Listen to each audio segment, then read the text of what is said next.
Alright, we're back. Got a little bit of light on the subject. We got some beers, we got some iced tea and a ginger ale bottle. Got some power tools. Charging system. I was just charging the phone, but I'm using it to record. Got 5 batteries up there. Notice each one is marked. That's a 1, that's a 2, that's a gray, red, and blue. Made a rhyme and everything. I've got my food bag. Extra shotgun shells. This is ammo bag. Shotgun shells if I really need them. That's my lunch bag I carry in my service truck. I am down to a can of tuna and a pack of crackers in that guy. And then, oh, lights went out. We've got our seat, an extra flashlight. That's our bed with our shotgun laying on it. I got some firewood I've been picking up here a little bit. Open beer. It's firewoods. That's a torn mylar from last year out of one of our bunks. We're going to end up reusing that. I'm going to end up probably papering off a lot of this with the mylar. And then this is our open area for our chimney. That's where our smoke's going to go from our fire.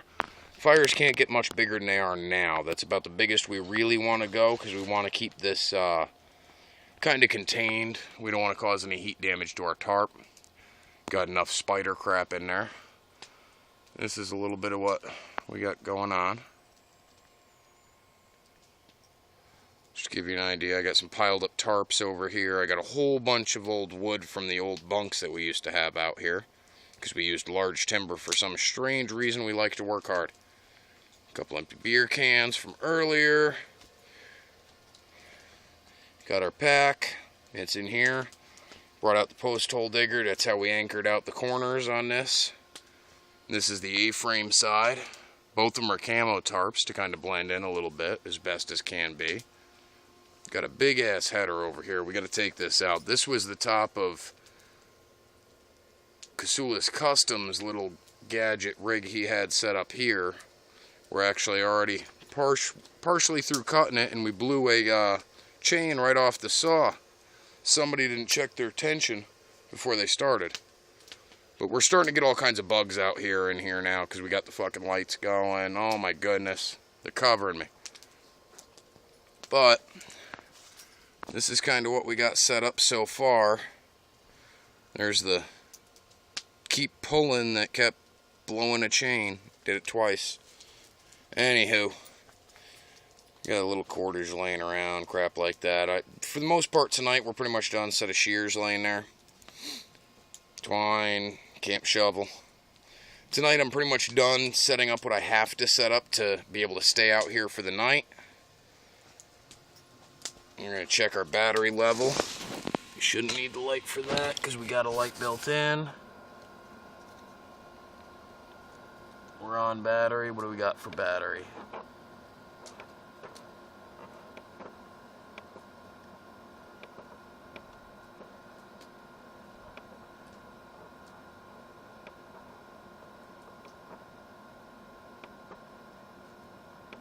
No load, 0 watts, 0 volt output. Current battery volt's 48.5 roughly. Out of a, I believe it's a 52 volt setup, so we should be at about, 80%. Normally it tells me the percentage, I don't know why it's not. But probably because we ain't got nothing plugged into her. Got a bucket over there if I gotta take a walk in the woods and rinse off in the creek, whatever I gotta do. Got some more tools laying around. Trying to step on the shotgun here. We got a rake, shovel. This here was one of our posts we were using for just kind of moving logs around a little bit. We got post hole diggers over here. Got a lot of stuff done today with that. And basically, we're kind of temporarily tied off on this side. We got 3 stringers going off this to different points to try and keep tension. Yeah, we lost a little bit there, but it seems to be working out rather well. Try and boost our light. seems to be working out, and it's just a matter of kind of got to tidy her up. I want to peek this side out to that tree, bring it back over here to this one, and then back over there to our tie down point. Made up a couple drawings as to what I'd like to do. This is kind of what I'm looking at. Have to tone the light down for this one. But basically, camp is set up like this. That's the setup in there. That's where the roof's run and everything. That's the way we got things going on. Everything's upside down writing wise, but you got your fire pit, you got a couple of covers on the side, still an open middle. Option for 4 bunks, wood and gear storage. Standing from the creek side where we've got our wash station, you're going to have one side as a flat side, one side peeked out for a doorway. Approximately 9 foot on the one side, the other side peeked straight out. But we kind of went according to plan. And then we're going to end up doing a little bit of a fire pit, probably something a little like this. That's going to be our cook surface. We're going to have a 1/2-inch plate of steel on the top, a chimney adapter. We're actually going to put a chimney in here eventually. I'm going to get a hold of a little bit of chimney liner. We're going to work on this, see what we can do.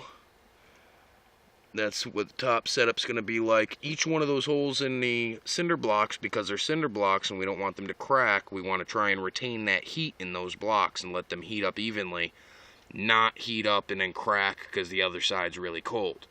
Every hole in here, each one of these little holes is going to be filled with sand all the way to the bottom. We're going to try and keep everything as close to the same temperature as we can.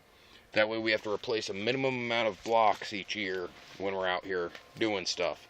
But right now, I mean, we've got regular stone lying around it. That'll probably be pounded down, used as part of the foundation portion. I'll lay block on top of that, and we'll end up about 4 blocks high. I'm using 8x16 block, well, 8x8x16 rather. So it ought to come out rather peachy keen and lovely by the time I'm done. Fire pit's basically going to stay where it is. You'll notice as I'm looking along the fire pit, my post for my head post is off to the left. This side wall does not go all the way to the ground. You see it end right there. We want to try and keep the heat going up from the fire. It's going to go straight up, hit the roof, over, up through the peak, and that's also going to cause a rotation all the way around. So hopefully we're going to be able to heat this space with minimal firewood until we get the stove in here. Once the stove's in here, it's going to matter a lot less as far as how much we're going to be doing for the stove and heat loss and everything else. We're still a little undecided. I've got to discuss with the guys as far as what we're going to do. I think we're going to Joe Guiver the heck out of this stove, to be honest with you. I think we're going to end up putting in heating ducts, using the cinder block holes as the ductwork, and build the base out of regular block without filling it with sand, and capture the wind on one side, creating a small wooden funnel, cause that to blow through that base to the fire where all the coals are, where it's nice and warm, and blow nice warm air out the other side into the shelter. That's what I'm thinking. If we can manage to talk the guys into Guivering the hell out of this thing. But we're going to see what we can do. Total cost for the block portion, from what I've looked up so far, I'm looking at probably $60 worth of block and sand, and 4 bags of sand, 36 blocks I believe it was, maybe 24, and 1 bag of mortar mix just to kind of put the foundation of it together. But we're going to kind of work on that later on. We don't need heat in here right away. As far as cooking, we can do it over this for now until we get the sidewalls finished. Once we get that far, we'll kind of go from there. But until next video, you guys all stay safe. Gals, you too. Don't think I'm leaving you out. Enjoy and camp and crafty.